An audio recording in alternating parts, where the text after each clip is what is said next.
Wah, wah, wah, ada-ada saja mereka. Mau ambil buah kenitu aja kok repot.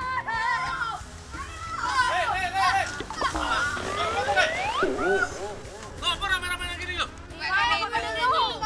Endi wae? Bol kae to, pojokan dhuwur kae to. Ngapa ora iso dipene apa? Ah, menek wit ngono ora iso. Tak pene.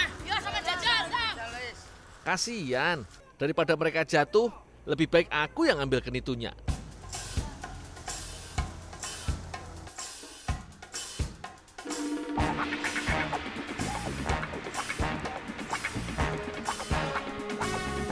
Kenitu bisa tumbuh sampai 30 meter. Pohon yang aku panjat ini saja tingginya sekitar 10 meteran. Di Banyuwangi, kenitu atau garnitu sudah biasa dijual. Aku hanya mengambil kenitu matang saja. Tandanya kulit buahnya empuk dan berwarna kuning kecoklatan. Kalau masih muda, kulit buah kenitu lebih tebal dan banyak getahnya. Kurang nikmat dimakan.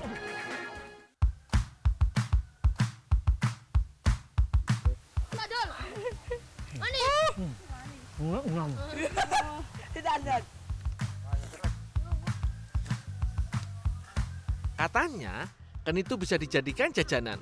Wah, idenya boleh juga. Kalau dimakan langsung saja enak, apalagi kalau diolah ya.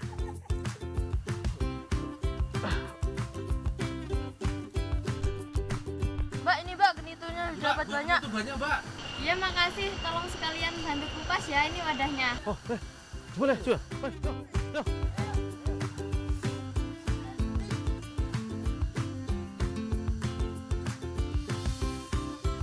Sendok memudahkan aku mengambil daging buah kenitu tanpa harus mengupasnya. Sekali kerok, setengah buah langsung terambil. Kalau bijinya, tinggal aku pisahkan pakai tangan saja. Ya, walau tentu saja pasti banyak getah yang melekat di tangan. Untungnya, tugas ini dikerjakan bersama-sama jadi cepat selesai.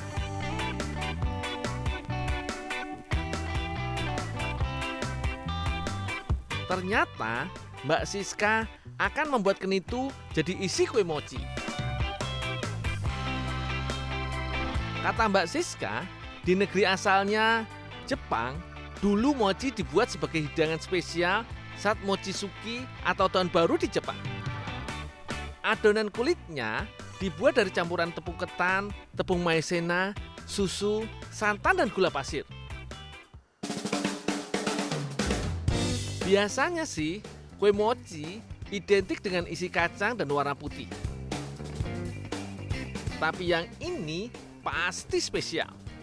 Dengan isi selai kenitu dan warna-warni mochi.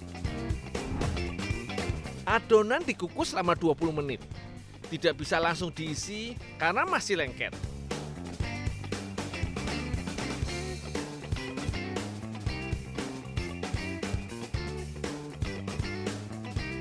Adonan akan didinginkan dulu biar lebih mudah diisi dan dibentuk.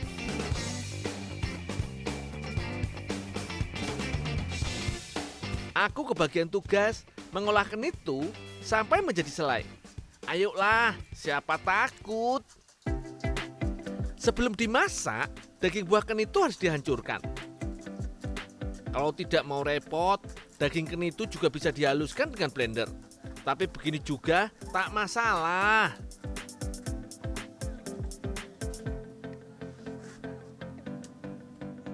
Kalau sudah halus begini, baru boleh dibuat selai. Gula pasir paling penting selain daging buah kenitu. Biar lebih manis, gula yang dipakai jumlahnya 2 kali dari daging buah kenitu yang akan diselai.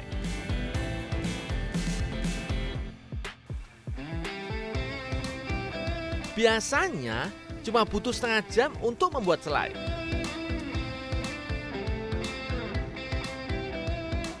Aku paling senang nih kalau mengisi dan membentuk mochi. Tandanya mochi sudah hampir selesai dibuat.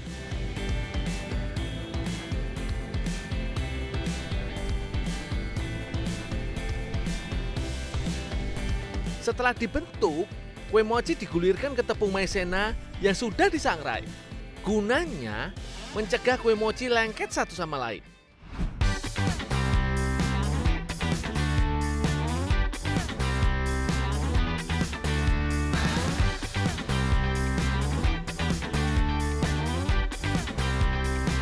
Mochi terasa lembut dan kenyal di mulut karena terbuat dari tepung ketan. Biasanya kue mochi identik dengan cita rasa manis. Nah, kalau yang aku buat ini rasanya manis segar karena selai kenitu. Makin lama dikunyah, rasa asamnya makin terasa. Tapi justru di sini sensasinya. Memang paling pas kue mochi jadi cemilan begini. Tidak cuma enak, tapi juga mengenyangkan.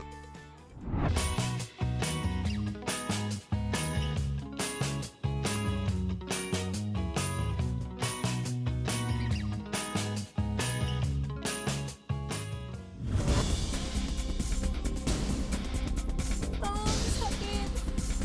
Oh. Sakit.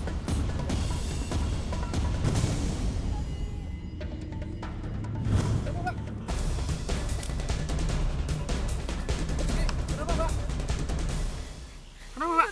Baru kepleset di sini. Sakit. Oh, yang sakit mana? Wih, memar ya, Pak. Wah, gawat. Ternyata tangannya memar. Aku akan mencoba mengurangi memar dan lukanya dengan dandelion. Saat di alam seperti ini, kita bisa memanfaatkan tanaman sekitar. Salah satunya tanaman dandelion.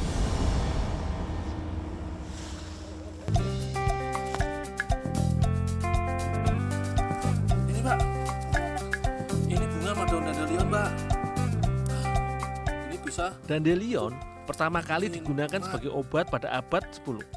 Mereka menggunakan akar dan daunnya untuk menyembuhkan beberapa penyakit yang berhubungan dengan pencernaan. Daun dandelion juga bisa menghambat infeksi bakteri, anti jamur, juga kuman, dan mempercepat penyembuhan. Pas sekali untuk mengobati tangan Mbak Yuki. Tanaman dandelion atau randa tapak banyak ditemukan di benua Eropa dan Asia. Tanaman ini bisa tumbuh liar di mana saja. Banyak yang belum tahu kalau tanaman dari famili Asteraceae ini banyak manfaatnya.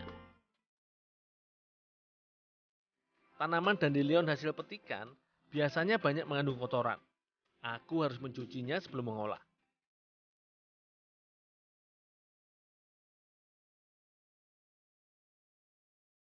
Agar lebih mudah mengkonsumsi, daun dan bunga dandelion aku potong kecil-kecil.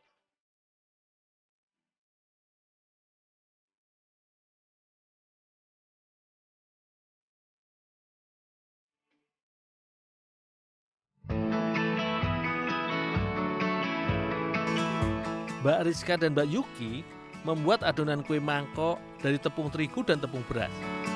Selanjutnya, ada tambahan susu kental manis dan gula pasir. Agar adonan mengembang, ada tambahan vermipan.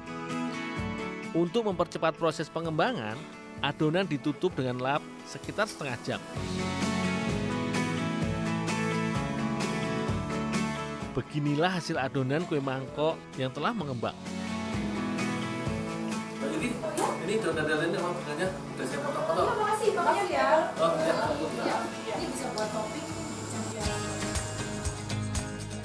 Selanjutnya, menambahkan soda kue dan irisan daun dan bunga dandelion.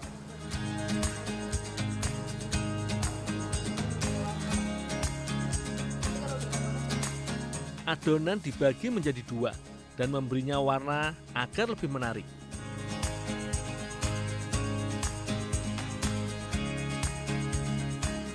Kemudian, dimasukkan ke cetakan yang telah disiapkan.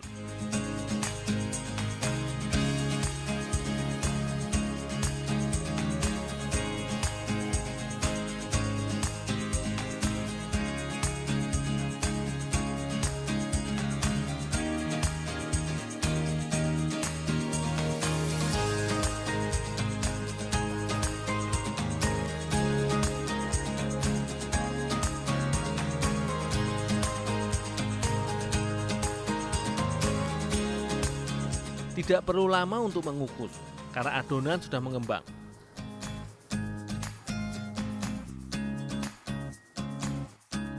Setelah memadat dan mekar seperti ini, tanda kue mangkok siap diangkat.